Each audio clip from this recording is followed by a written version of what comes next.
Buenas tardes, mi nombre es Arely Yesenia Chávez Serna, soy estudiante de la UNIDEP. Actualmente me encuentro cursando el primer cuatrimestre de la licenciatura en Pedagogía. De la asignatura Historia de la Educación, asignatura a cargo de mi catedrático, el doctor Miguel Antonio Aguirre Medrano.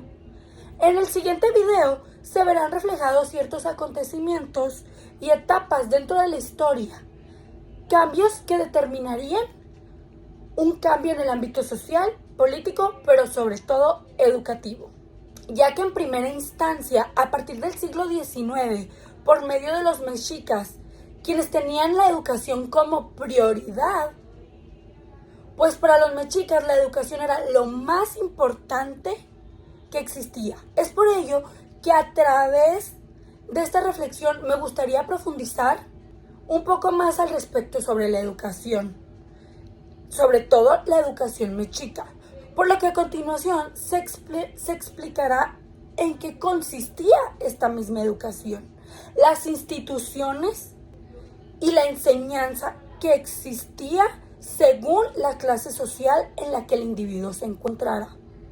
Solo por mencionar algunas, Calmecac, institución que era regida por sacerdotes y únicamente podrían asistir los hijos de los nobles. Posteriormente se encontraba el Tepozcali, institución que preocupaba que la población menos favorecida contara con cierto tipo de educación. E inmediatamente de ahí nos pasaremos a la educación en la época colonial, la cual consistía, en evangelizar a los pueblos indígenas. Como siguiente tema se encuentra el mestizaje, donde trascendió durante la época colonial y era conocida como la división que existía entre las clases sociales, y esta era aún más evidente. Otra etapa es acerca de la Compañía de Jesús, es decir, los jesuitas, quienes se encargaban de propagar la fe católica. Por consiguiente, el Colegio de Vizcaínas, colegio que marcó un cambio dentro del modelo educativo para todas y todos los individuos que deseaban una mejor preparación.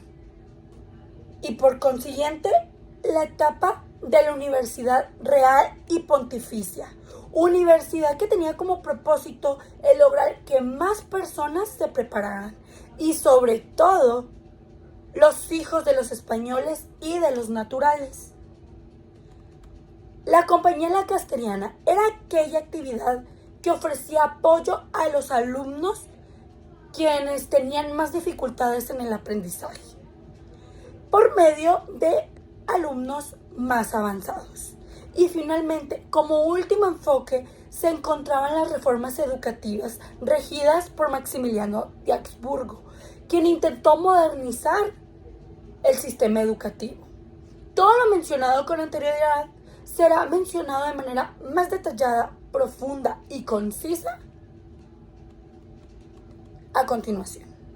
Es por ello que me complace compartirles la profundización de dichos temas que se llevaron a cabo por medio de un carrete fotográfico, mismo que fue diseñado mediante materiales didácticos, tales como foamy brillantado, marcadores, plumas, colores, tijeras, silicón frío e imágenes a color, entre otros artículos de miscelánea cuidadosamente seleccionados para su adecuada ejecución. Posteriormente serán presentadas las ilustraciones de cómo se llevó a cabo la siguiente actividad.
los acontecimientos históricos acontecidos a partir del siglo XIX. Así pues, se presentará la primera etapa del proceso educativo, que tenía como principales actores a los mexica. Pues la educación y la cultura mexica, cabe mencionar que para los mexica, los niños es lo más importante. Es por ello que se referían a ellos como joyas y plumas ricas. Y educarlo no era simplemente tarea de los padres y de las madres, sino que también era tarea de todo un imperio. Fue así entonces cuando se crearon diversas escuelas que dividían a las clases sociales. Pues en estas no solo se les enseñaba oficios, sino que también se les educaba de forma moral para honrar a la sociedad y también a los dioses. Las instituciones que dividían las clases sociales es la llamada Calmecac, el cual era un colegio donde estudiaban los hijos de los nobles. Estos se preparaban para puestos más elevados, como futuros gobernantes o militares más avanzados. Este era un internado, un colegio donde se les educaba desde pequeños, pues tenía diferentes tipos de enseñanza, las cuales se enfocaban principalmente en la literatura, poesía, danza, es decir, todo lo cultural. Además de que se les enseñaba los códices de la filosofía. Cabe mencionar que este tipo de enseñanza era muy rígida, pues había un rigor enorme, puesto que se les preparaba para que pudieran ser futuros capitanes dentro del ejército. La segunda institución es denominada Tepochcali, donde se centraba en educar a los jóvenes principalmente a partir de los 15 años, pues estos se les educaba para servir a la comunidad y estar listos para la guerra. La vida en este centro era dura, pues su día comenzaba con un helado baño, seguido de una comida frugal, y esta tendía a ser muy controlada. Existía una estricta disciplina, pues el objetivo principal, como ya se mencionó anteriormente, era prepararlos para la guerra, por lo que se les enseñaba a utilizar ciertas herramientas de guerra como lanzas, entre otras herramientas que utilizarían en las guerras, seguida de la sangrienta toma de guerra de la Gran Tenochtitlan y de la conquista, donde emerge finalmente la Nueva España. Pues la educación tenía como objetivo la evangelización de los indígenas. Es por ello que se hicieron diversas instituciones que estaban dirigidas a diferentes grupos sociales. Y esto erradicaba según los diversos grupos sociales. Pues era un colegio que era exclusivo para los indígenas y las personas que se encontraban en zonas rurales, pues es aquí donde se les impartía a los hijos de los caciques y se les enseñaba la doctrina y cosas tan básicas y sencillas y primordiales como leer y escribir. Que durante esta misma época, la época colonial de América Latina, las sociedades estaban divididas en diferentes clases sociales, así como ya lo hemos escuchado anteriormente. Pero en este enfoque también se concentraban en las clases raciales, ya que se les asignaba a los individuos un lugar y una jerarquía. Todo esto dependiendo de sus orígenes étnicos. Por ejemplo, el mestizaje, el cual fue producto de un cruce biológico y cultural entre los individuos que provenían de diferentes etnias geográficas, tales como Europa. La palabra mestizo proviene del latín mixticus, que significa mezcla. Era entonces donde se decidía llevar a cabo una mezcla entre los españoles y los pueblos indígenas. A esto era lo que se le conocía como mestizaje. La Iglesia de Jesús, es decir, los jesuitas, fue fundada en 1540. Todo esto gracias a el actor principal, San Ignacio de Loyola, y sus compañeros. La sociedad jesuita exigía como 4 votos principales, los cuales se referían a la pobreza, la castidad, la obediencia a Cristo y la obediencia al Papa. Tenía como principal objetivo el propagar la fe católica, por donde fuera posible que éste llegara. Los jesuitas actualmente siguen activos y aunque fuera de las acciones militares que en aquellos años comenzaron, esta vez ya quedaron atrás. Pero su principal objetivo ha sido la propagación de la fe católica, por lo que este sigue siendo la finalidad de estas sociedades. No solo se encargó de la compañía de los jesuitas, sino que también contribuyó en el Colegio de las Vizcaínas, pues este se denominó Colegio de San Ignacio de Loyola, el cual fue construido en 1767. El colegio estaba destinado principalmente para mujeres, en su mayoría de origen vasco. Fue un colegio laico, es decir, este no dependía de ningún tipo de iglesia. Pero a pesar de las leyes de reforma, conservó su función inicial. Desde entonces ha pasado siglos y medio y sigue funcionando a través de un patronato. Y ahí han estudiado varias generaciones de alumnas, tales como fue el caso de Josefa Ortiz de Domínguez, quien estudió en dicho colegio pontificia, la cual tuvo lugar el 25 de enero de 1553. Todo esto gracias al virrey Luis de Velasco, quien ejecutó una real cédula que fue otorgada por Felipe II y bajo el nombre de Carlos V. Para la apertura de la Real Pontificia Universidad de México, la cual principalmente fue llamada como la Real Universidad de México.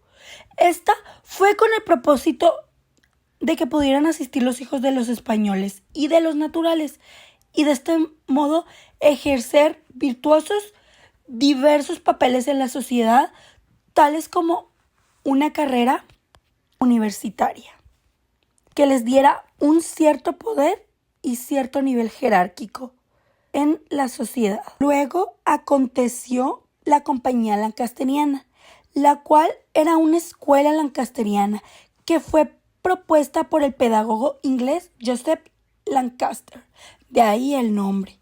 Tenía como principal objetivo el lograr una educación más accesible para las personas de bajos recursos. Lancaster nombró un método como sistema monitorial. Es por eso que se encargaba de asistir ciertas guías para los alumnos más avanzados, ya que estos se encargaban de ayudar al resto que tenían ciertas complicaciones durante el aprendizaje.